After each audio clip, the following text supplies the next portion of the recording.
पंछियों की आवाज़ और ये पेड़ कितने अच्छे हैं। और सीधे सीधे ये कहूँ कि ये पृथ्वी से जुड़े हुए हैं, यानी कि ये पृथ्वी से निकल रहा है पेड़। पृथ्वी माता की गोद से पेड़ जो है बाहर निकले हुए हैं और इसके ऊपर पंछी भी जो है अपना घोंसला बनाते, अपना घर बनाते हैं, इनका आश्रय है। तो पृथ्वी माता का और वृक्षों का जो संबंध है वो ये कहिए कि माँ और बेटे का संबंध है।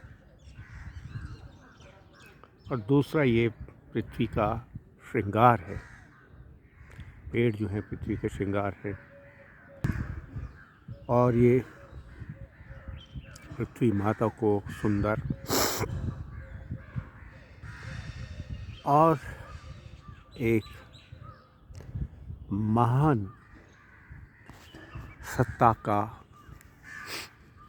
संदेश देते हैं ये वृक्ष। पक्षियों को आप ये देखिए, पक्षी जब चहचहाते हैं अलग तरह की आवाज़ें आती हैं और एक पेड़ से दूसरे पेड़ की तरफ ये हमें क्या संदेशा देते हैं, एक जगह से दूसरी तरफ जाते हैं, ये हमें क्या संदेशा देते हैं। ये संदेशा हमें ये देते हैं कि इनके लिए कोई बाउंड्रीज़ नहीं है, कोई सीमाएं नहीं हैं, इनके लिए कोई बंदिश नहीं है कि ये सिर्फ़ एक ही जगह में ठहरे। ये स्वच्छंद है, ये स्वतंत्र हैं, ये आज़ाद हैं और इनका अपना ही एक संसार है। ये क्या कहते हैं आपस में ये तो यही जाने, हमें तो उसका मालूम नहीं, लेकिन इनकी भाषा है और एक दूसरे की बात समझते हैं। तो ये हमें ये संदेश देते हैं कि ये मानवों देखो, हम किस तरह से एक जगह से दूसरी जगह चले जाते हैं, उड़ते हैं। हम किसी भी नई जगह में जाएं तो हम वहाँ पे उसको तिरस्कृत नहीं करते, हम उससे कोई भेदभाव नहीं करते और ना कोई हमसे भेदभाव करता है, ना तो कोई हमें रोकता है, ना कोई टोकता है। हर पक्षी अपने अपने अंदाज में अलग अलग वृक्षों पर या उसी वृक्ष में अपना आश्रय ढूंढते हैं, वहाँ पे शरण लेते हैं, आराम करते हैं और पेड़ों के ऊपर ही घोंसला बनाकर ये अपने जो नस्ल है उसको बढ़ाते हैं।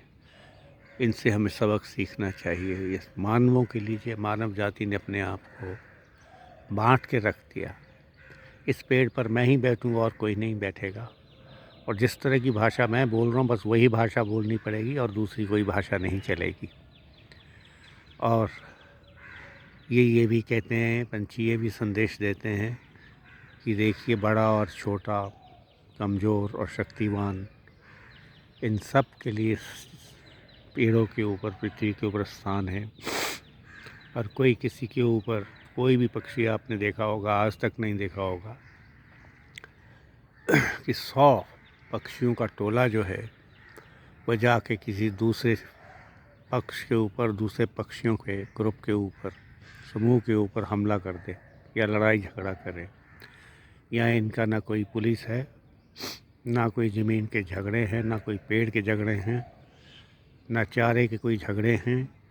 पृथ्वी माता ने सबके लिए कुछ ना कुछ रखा है, लेकिन अगर पृथ्वी को कोई माँ कहने से ही मना कर दे तो फिर उसका तो कोई इलाज है नहीं। ऐसा आदमी, ऐसे विचार जो पृथ्वी माता को ये संदेश ना दे कि हम आप पे बहुत धन्यवाद दें कि आपने हमें अपने छाती पर चलने का मौका दिया और फिर भी आप उसको स्वीकार करती हैं, तो इससे बड़ी बात क्या हो सकती है। तो ये वृक्ष और पृथ्वी हमें बड़ा अच्छा संदेश देती हैं, तो इसके ऊपर विचार करना चाहिए। और हर चीज़ मानव जो है अपनी इच्छा अनुसार करता है। काट दिया पेड़ को, इसकी अच्छा सुंदरता और बढ़ेगी, काट छांट करती तो ये भी विचार करने वाली बात है, हमें इनकी जीवन लीला में कुछ ऐसा कुछ करना चाहिए कि हम अपनी नज़र से ये देखें कि इसको काटने से और काट छाँट करने से इसकी सुंदरता बढ़ेगी। अब ये मुझे नहीं मालूम कि कैसे सुंदरता बढ़ेगी, वो ठीक है। मानव हर चीज़ को अपने मतलब के लिए, अपने स्वार्थ के लिए हर चीज़ करता है। उसकी विचार शैली भी वैसी ही होती है, उसका दूसरों से व्यवहार भी स्वार्थ को देख के होता है। और सबसे बड़ी बात यह है कि उसके मानव के लिए, दूसरों के लिए, यानी कि मानव की मदद कर सकता है, करता है, समूह में रहता है, परिवार में रहता है, सोसाइटी में रहता है। लेकिन इससे ज़्यादा आप ये देखिए, जहाँ भी उसको अवसर मिले वो पेड़ को काट डालेगा, 4 पैसे जेब में डालेगा। यही जीने का जीवन की पद्धति है क्या? यही जीने का तरीका है क्या? या फिर जानवरों को, कई जगह में मैंने ऐसे भी देखा है, मैं घुमा हुआ हूँ पूरे भारत में, कि वहाँ पर आपको कोई पक्षी नहीं मिलेगा। और क्यों? क्योंकि वो पक्षियों को गुलेल उससे मार देते हैं और उनका निशाना अचूक होता है। तो पक्षियों को ये मालूम है कि यहाँ के लोग निर्दयी हैं और पशु पक्षियों को मार देते हैं, इसलिए वहाँ आपको पशु पक्षी नहीं मिलेंगे। मैं उस स्टेट का नाम नहीं लेना चाहता हूँ, भारत में ही है। तो मेरा कहने का मतलब ये है कि भाई, मानव इंसान को ये सोचना चाहिए, इन पशु पक्षियों को, वृक्षों को भी जीवन जीने का अधिकार है, और इनको मारना, काटना और हद तो इसको, सीमा को हम इसको उल्लंघन करते हैं कि इसको समझते हैं ये खाने की चीज़ समझ के इनको खा लिया जाए। अरे भैया, खाने की चीज़ बनी ईश्वर ने, परमात्मा ने, पृथ्वी ने, ये इतने पशु पक्षी और जानवर आपके खाने के लिए नहीं बनाए। ज़रा इस पर विचार कीजिए। ये एक महापाप है और इससे आप अपना स्वास्थ्य भी गड़बड़ कर रहे हैं। और मैं देख रहा था कि जहाँ पे ज़्यादा इसका पशु पक्षियों का और पृथ्वी माता का अनादर होता है और उसको मिट्टी में मिला दिया जाता है, तो ये वहाँ पे उन लोगों की हालत कोई ख़ास ही अच्छी नहीं है। ईश्वर ने वहाँ पे, जहाँ पे सब कुछ दिया है, वहाँ पे कुछ सज़ा का भी प्रकृति ने जो है कुछ नियम बना रखे हैं। ये ऐसी हरकतें नहीं करनी चाहिए। ये जो है, इसको नष्ट करना, बर्बाद करना और जीवन को पनपने ना देना, ये बात ठीक नहीं है।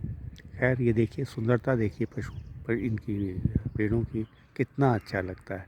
अब आप ये देखिए कि पूरे के पूरे पेड़ अगर आप काट दें, उसको निरस्त कर दें, एक तरह से ये पृथ्वी माता का अनादर है। ये उसकी शान में एक बहुत बड़ी, जिसको कहते हैं कि गुस्ताखी है। अब आप देखिए, सड़क बनेगी जी, काट दो पेड़, 2 लाख पेड़ काट दिए कई जगह में, 50,000 काट दिए। भैया, टेक्नोलॉजी है, अगर आपने सड़क बनानी है तो ज़मीन को मत खोदो, इससे उत्पात मत करो, इसको नष्ट मत करो, पेड़ों को मत करो। आज हमारे पास स्काई ब्रिजेस किस्म के रोड्स बनते, जिसमें चीन और जापान ने कई जगह पे, दूसरे देशों में भी ऐसी सड़कें बनाई हैं कि ना तो ज़मीन को आपको बर्बाद करना पड़ेगा, ना ही आपको पेड़ों को काटना पड़ेगा। स्काई ब्रिज ऊपर से ही आप बना सकते हैं, सड़क बना सकते हैं 150-200 किलोमीटर, और बिना पेड़ काटे।